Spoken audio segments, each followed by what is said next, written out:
Welcome to my channel. Today we have discussed general physical chemistry. This is the most important chapter in chemistry. Let's start. सबसे पहले हमको जानना पड़ेगा distance और length क्या होता है, क्योंकि ये जो टर्म है ना, डिस्टेंस और लेंथ, ये केमिस्ट्री में बहुत मायने रखते हैं। तो हम कैसे डिस्टेंस और लेंथ को समझेंगे? तो मान लो अभी तुम घर में पढ़ाई कर रही हो, तो आधा घंटा 1 आवर के बाद स्कूल जाना पड़ेगा, स्कूल या कॉलेज जाना पड़ेगा। तो तुम क्या करोगे? रेडी होके और घर से निकल कर कॉलेज जाओगे। तो जितने टाइम में तुम घर से बाहर कर कॉलेज में पहुँचे हो, उस बात को हम क्या बोलेंगे? डिस्टेंस बोलते हैं उसको। और लेंथ भी बोल सकते हैं, डिस्टेंस और लेंथ। तो डिस्टेंस और लेंथ को हम कैसे मेज़र करते हैं? तो उसका डिफरेंट यूनिट होता है ना, जैसे kilometre, metre, centimetre, millimetre, decimetre, micrometre. तो ये यूनिट हमको इसलिए जानना जरूरी है क्योंकि जब प्रॉब्लम आता है, प्रॉब्लम में, क्वेश्चन में हम देखते हैं कि सब प्रॉब्लम मीटर में नहीं दिया होता है, कुछ दिया होता है सेंटीमीटर में, मिलीमीटर में, डेसीमीटर में। तो हमको ये जानना पड़ेगा कि किसको हम किस में कन्वर्ट कर सकते हैं, ताकि हम प्रॉब्लम को आसानी से सॉल्व कर सकें। तो डिस्टेंस और लेंथ को बहुत सारे डिफरेंट यूनिट्स होते हैं, जैसे kilometre, metre, centimetre, millimetre, decimetre, micrometre. तो पहले हम सीखेंगे कि किसको हम किस में कन्वर्ट कर सकते हैं।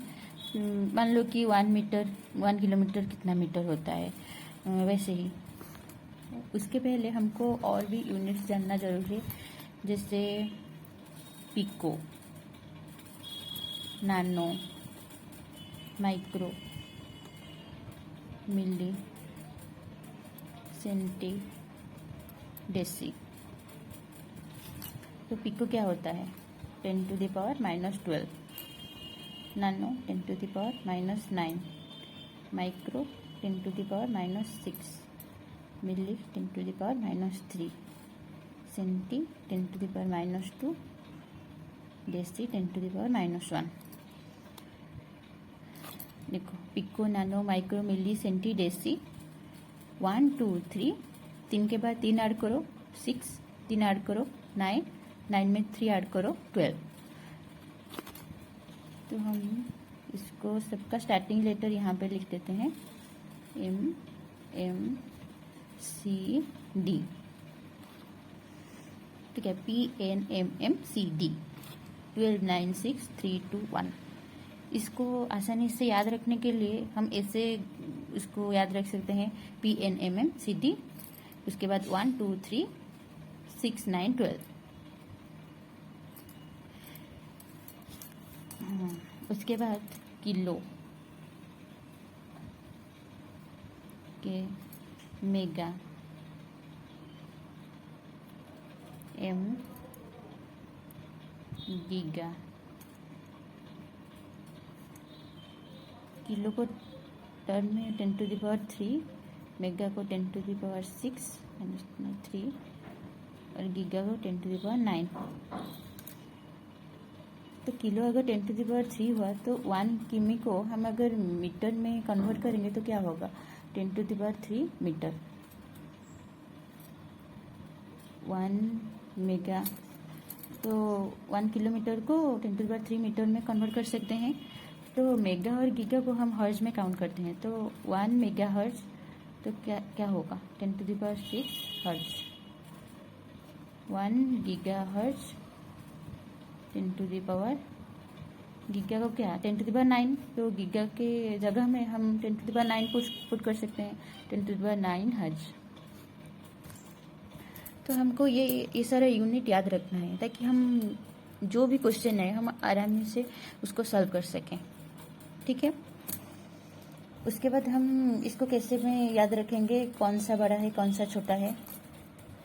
तो पहले और एक 1 नैनोमीटर कितना मीटर होता है? नानो मीन्स 10⁻⁻9, ये होता है ना, n पर नानो 10⁻9 मीटर। 1 nanometre 10⁻⁹ metre. तो पहले आता है किलोमीटर, उसके बाद आता है मीटर, उसके बाद आता है डेसीमीटर, उसके बाद आता है सेंटीमीटर, उसके बाद आता है मिलीमीटर, उसके बाद माइक्रोमीटर, नैनोमीटर। तो किलोमीटर से पिकोमीटर हम डिक्रीजिंग ऑर्डर से याद रखेंगे, PN MM CD MK। ठीक है, ये था डिस्टेंस और लेंथ। तो हम आसानी से कन्वर्ट कर सकते हैं pico to picometre to only metre, nanometre to only metre. तो जब भी क्वेश्चन आएगा ये याद रख के आंसर करना। ठीक है, तो उसके बाद हम पढ़ेंगे वेट और मास।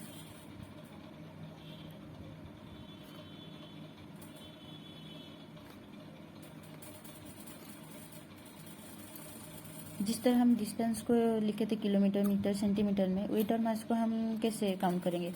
तो किलोग्राम, उसके बाद आएगा ग्राम, उसके बाद आएगा डेसीग्राम, उसके बाद सेंटीग्राम, उसके बाद मिलीग्राम, उसके बाद माइक्रोग्राम, उसके बाद नैनोग्राम, उसके बाद पिकोग्राम।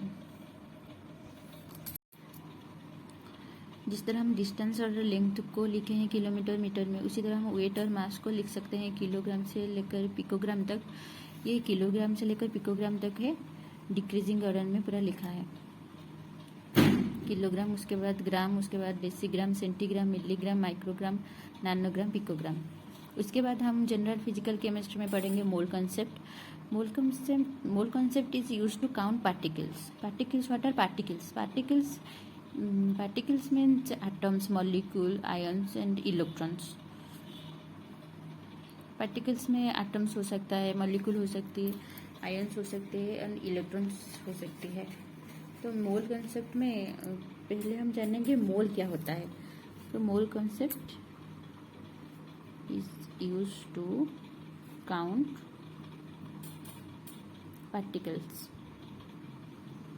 पार्टिकल्स में क्या होता है? इलेक्ट्रॉन्स हो सकती है, एटम्स हो सकती है, मॉलिक्यूल्स हो सकती है, आयन्स हो सकती है। तो what is mole? 1 mole means Avogadro number. What is Avogadro number? Avogadro number means 6.022 into 10⁻23 particle. मान लो 1 मोल। 1 मोल मीन्स एवोगाड्रो नंबर। तो एवोगाड्रो नंबर का क्या होता है? उसका अमाउंट 1 मोल एक नंबर है जिसे Na मानते हैं। 0.022 into 10⁻23 पार्टिकल। तो 1 मोल में 6.022 into 10⁻23 पार्टिकल होते हैं। जैसे मान लो 1 dozen of banana. 1 dozen of banana में कितने बनाना होते हैं? 12 बनाना। इसी तरह 1 मोल ऑफ हाइड्रोजन, तो उसमें कितना हाइड्रोजन होगा? 6.022 10⁻23 hydrogen.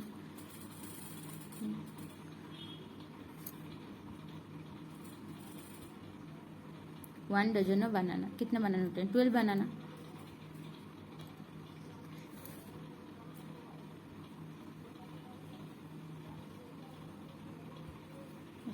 One mole of hydrogen.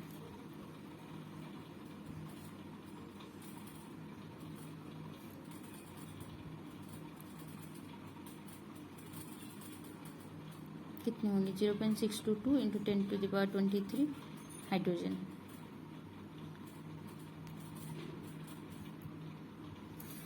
उसी तरह अगर हम बोलेंगे 1 मोल ऑफ हाइड्रोजन एटम्स, तो कितना होगा? 6.022 into 10⁻23 हाइड्रोजन एटम्स होगा। मतलब इसका भी जो भी यूनिट रहेगा, जो भी वैल्यू आएगा ना, उसका भी सेम यूनिट रहेगा। मगर अगर एक क्वेश्चन है 1 ग्राम NaCl में कितने पार्टिकल्स है, तो हम क्या बोलेंगे? 1 मोल में कितने पार्टिकल्स है? 1 मोल ऑफ NaCl में 6.022 इंटू 10⁻23 NaCl है। तो how we can calculate the number of particles in 1 gram of NaCl। तो क्वेश्चन ये है कि number of particles in 1 gram of NaCl, how to calculate it. तो पहले हम ये तो जान ले हैं कि 1 मोल NaCl में 6.022 इंटू 10⁻23 NaCl होगा। तो उसके बाद 1 ग्राम NaCl में एटॉमिक मास हम निकालेंगे। तो एटॉमिक मास निकालने के लिए हम NaCl का मॉलिक्यूलर मास काउंट करना होगा। NaCl, सो Na और Cl, Na का क्या होता है 23 और Cl का 35.5, तो क्या होगा 58.5 ग्राम। तो 6.022 इंटू 10⁻23 NaCl में 58.5 ग्राम। तो 1 ग्राम ऑफ NaCl में 1 ग्राम में क्या होगा, ये इस तरफ आके डिवाइड हो जाएगा। 0.022 इंटू 10⁻23 बाई 58.5 क्या होगा, पार्टिकल होगा। तो इसको हम कैलकुलेट करके लिख लेंगे। वैसे ही हम कैलकुलेट कर सकते हैं 1 ग्राम NaCl में 6. ये फिर जो भी नंबर आएगा इतना नंबर ऑफ पार्टिकल होगा।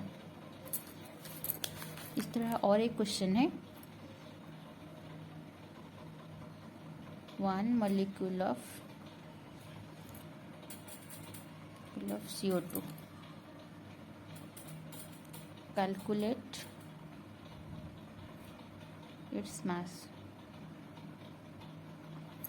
इसका मास कैलकुलेट करेंगे तो 6.022 इंटू 10⁻23 molecule of CO2 कितना होगा, CO2 का कितना होगा मॉलिक्यूलर मास CO2। तो C का कितना आएगा 12, कार्बन का 16, तो 2 कार्बन है इंटू 2, तो 12 + 16 इंटू 2, ये हो गया 44 ग्राम। तो 6.022 × 10⁻³ molecule of CO2 is equal to 44 gram. तो 1 मॉलिक्यूल ऑफ CO2 क्या होगा 44 डिवाइडेड बाई 0.22 6.0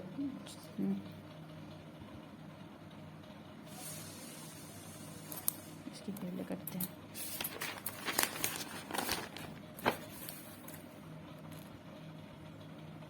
तो 6.022 into 10⁻23 molecule of CO2 equal to 44 gram। 1 molecule of CO2 44 divided by 6.022 into 10⁻23 ग्राम। तो इसका आएगा 7.3 इंटू 10⁻³ ग्राम।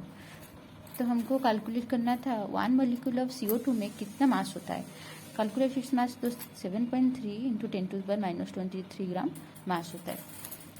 तो हम क्या कंक्लूजन पाए, स्टार्ट पॉइंट में लिखो 1 मोल में कितने पार्टिकल्स होते हैं 6.022 इंटू 10⁻23 पार्टिकल। इसके बाद 1 मोल को हम डिफरेंट यूनिट में लिख सकते हैं, जैसे एटॉमिक मास और मॉलिक्यूलर मास और formula mass. Atomic mass means अगर हाइड्रोजन एटम को काउंट करें तो उसका एटॉमिक मास हम निकालेंगे। Molecular mass means hydrogen molecule H2, तो molecular mass. Formula mass means atomic ionic compound.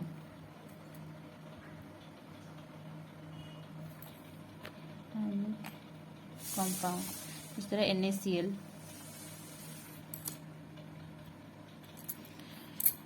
तो थर्ड पॉइंट में हम निकालेंगे STP। STP में स्टैंडर्ड टेम्परेचर और प्रेशर। स्टैंडर्ड टेम्परेचर और प्रेशर। तो तो स्टैंडर्ड टेम्परेचर और प्रेशर STM-BP में टेम्परेचर रहता है 0 डिग्री सेल्सियस में और प्रेशर रहता है 1 ATM में। उसके बाद NTP नॉर्मल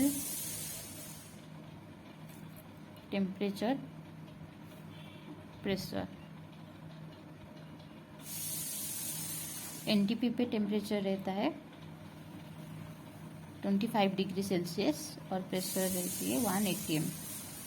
तो अब तो ये सब जानते होंगे। डिग्री सेल्सियस को कन्वर्ट करेंगे अगर केल्विन को, तो 0 डिग्री में 0 + 273 हमको ऐड करना पड़ेगा, गया 273 केल्विन।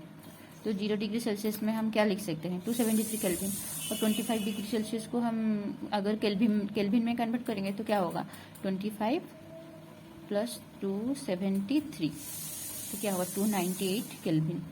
इस तरह हम यूनिट निकाल सकते हैं कि डिग्री सेल्सियस को हम किस तरह केल्विन में कन्वर्ट करेंगे। और तो उसके बाद हम सीखेंगे 1 मोल ऑफ, मगर एक एग्जाम्पल होगा, ये तो समझ लिए होंगे डिग्री सेल्सियस को केल्विन कैसे कैलकुलेट करेंगे। क्वेश्चन में दिया होगा डिग्री सेल्सियस में, लेकिन आंसर में पूछा होगा केल्विन में।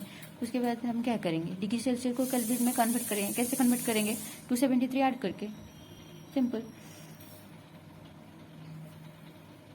और एक बार 1 mole of O2 in STP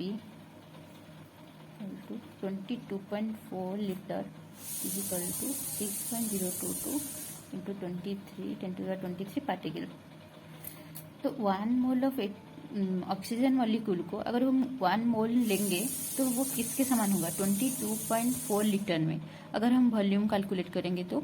और कितना पार्टिकल होगा 1 मोल में 6.022 × 10⁻23 particle.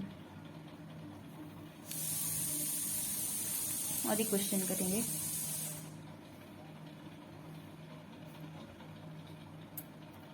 How many atoms of nitrogen are present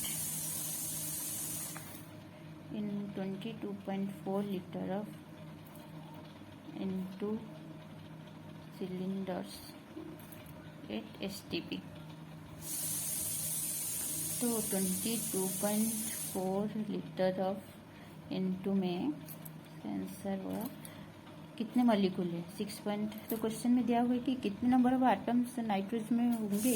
अगर 22.4 लीटर ऑफ नाइट्रोजन एक सिलेंडर में है, वो भी STP है स्टैंडर्ड टेम्परेचर प्रेशर, तो 22.4 लीटर ऑफ नाइट्रोजन मॉलिक्यूल में कितने नंबर ऑफ पार्टिकल्स होंगे 6.022 × 10⁻23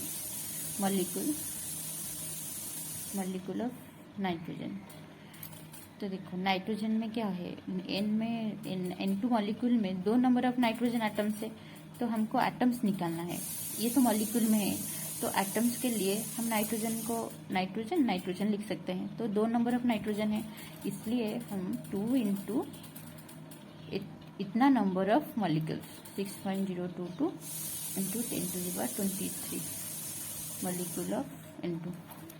ये मॉलिक्यूल में प्रेजेंट है। अगर हमको एटम्स निकालना है तो जितने number of atoms in molecule में होंगे N2, तो 2 है तो 2 मल्टीप्लाई कर लेंगे, कितने नंबर ऑफ एटम्स में होगा एटम्स ऑफ नाइट्रोजन। ये तो था हमारा जनरल फिजिकल केमिस्ट्री में सब कॉन्सेप्ट। इसमें हम पढ़े डिस्टेंस और मास, उसके बाद हम पढ़े मोल कॉन्सेप्ट। आज इतना ही, उसके बाद हम पढ़ेंगे mole concept in solution next class में।